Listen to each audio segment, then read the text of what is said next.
Polisi hari ini memanggil Kepala Desa Kohot Arsin dan 3 tersangka lainnya untuk diperiksa dalam kasus pemalsuan dokumen SHGB dan SHM di wilayah Pagar Laut Tangerang. Pemeriksaan merupakan pemeriksaan pertama pasca keempatnya ditetapkan sebagai tersangka.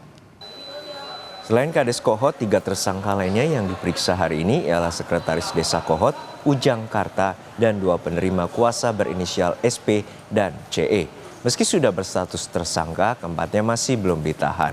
Penahanan baru akan diputuskan berdasarkan hasil pemeriksaan dan keyakinan dari penyidik. Sebelumnya, Kades hingga Sekdes Kohot ditetapkan sebagai tersangka usai gelar perkara pada Selasa lalu. Mereka terbukti bersama-sama memasukkan dokumen girik surat penguasaan fisik bidang tanah. Informasi terkini kita segera menuju Barreskrim Polri. Sudah ada jurnalis Kompas TV Edwin Chan dan juru kamera Jan Ivan Prapta. Edwin, untuk saat ini selain kepala desa dan 3 perangkat desa Kohot yang dijadwalkan untuk diperiksa, apa saja poin dari pemeriksaan dan apakah ada pihak lain yang juga akan turut diperiksa oleh penyidik Barreskrim Polri? Selamat siang Juno dan juga saudara. Jika ditanya terkait dengan adanya penambahan tersangka yang akan ikut diperiksa pada hari ini, jawabannya masih menunggu konfirmasi dari pihak Ditipidum Barreskrim Polri. Namun dari informasi terakhir yang kami terima dari Dirtipidum, Direktur Tindak Pidana Umum dari Barreskrim Polri, di situ ada Brigjen Pol Juhandani Raharjopuro menyatakan memang hari ini akan berfokus pada 4 orang ini saja. Dan apakah akan ada potensi penambahan tersangka?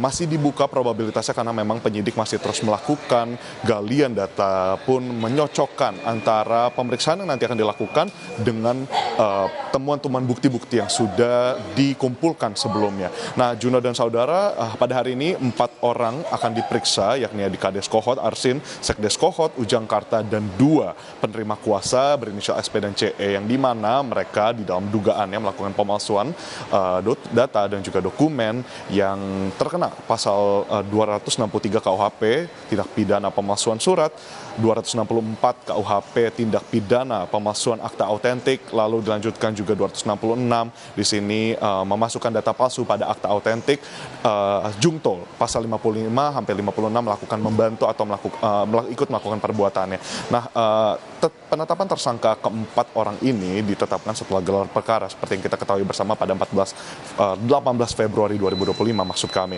Nah, ditemukan dokumen girik, surat penguasaan fisik bidang tanah, hingga surat kuasa permohonan sertifikat dari warga, pun ada juga surat untuk pernyataan tidak bersengketa. Nah, lalu ada pula dokumen-dokumen yang mengatasnamakan nama-nama dari memang langsung dari warga Kohot. Nah, ini yang memang menjadi perhatian kita bersama dan juga yang menjadi bukti kuat penetapan tersangka pada keempat orang ini, karena memang ditemukan surat-surat ini dari rentang Desember 2023 hingga November 2024 yang berujung buntutnya ada pada rilis dan juga diresmikannya sertifikat hak milik sebanyak 260 sertifikat atas nama warga Desa Kohot.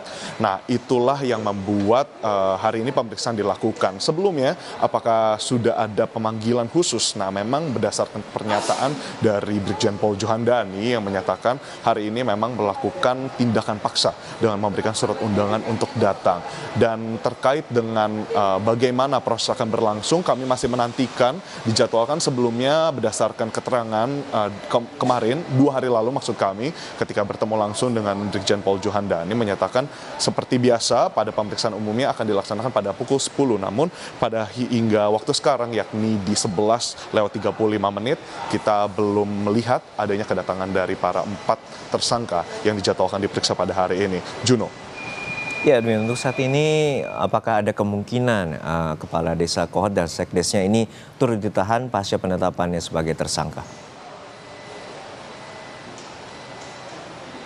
Pasca penetapan sebagai tersangka akan dilakukan pemeriksaan oleh penyidik sebagaimana yang telah saya jelaskan tadi, ada penyelarasan data karena memang dari pernyataan Barreskrim Polri sendiri, saksi pun juga tersangka, 4 tersangka ini memberikan keterangan yang berbeda-beda dan saling tunjuk-menunjuk. Nah, ini yang memang mengindikasikan potensi yang begitu tinggi mereka ditahan setelah melakukan pemeriksaan. Karena ada 3 poin bagaimana yang memampukan mereka untuk menjadi yang ditahan nantinya, yakni adalah potensi melarikan diri, yang dimana sebenarnya sudah diantisipasi, mitigasinya dilakukan oleh pihak Baris Krim Polri berkoordinasi dengan imigrasi untuk melakukan pencekalan terhadap mereka keluar dari wilayah, melakukan mobilisasi seperti itu. Lalu yang kedua adalah menghilangkan barang bukti, sebagaimana yang patut dicurigai, ya, mungkin yang menjadi perhatian bagi kepolisian adalah bagaimana mereka keterangannya belum jelas, masih saling menyalahkan, baik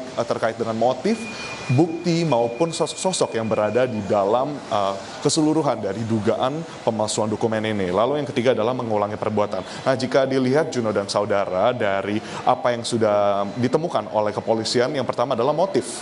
Nah, motif dari keempat tersangka ini memang ditemukan adalah motif ekonomi, yakni untuk meraup keuntungan. Tapi keuntungan ini jumlahnya berapa banyak? Lalu rekening siapa saja yang dipakai, pun siapa saja sumber uang atau apa saja sumber uang ini, itu yang masih akan diperiksa nantinya dan ditanyakan saat pemeriksaan. Berikutnya adalah dalang atau otak kepala di balik perbuatan ini. Siapa yang membantu, pun siapa yang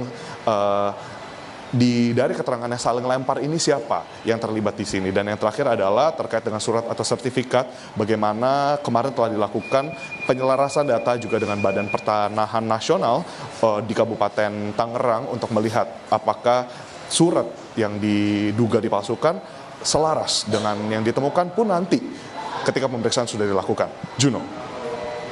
Baik, kita harapkan pengusutan tuntas dan juga kita dapat mengetahui bagaimana pagar laut ini sempat kontroversi, dan kita harapkan polisi juga dapat mengusut siapa aktor intelektual dari pagar laut di perairan Tangerang, Banten. Terima kasih Edwin Jan dan Jan Ivan Prapta dari Baris Krim Polri.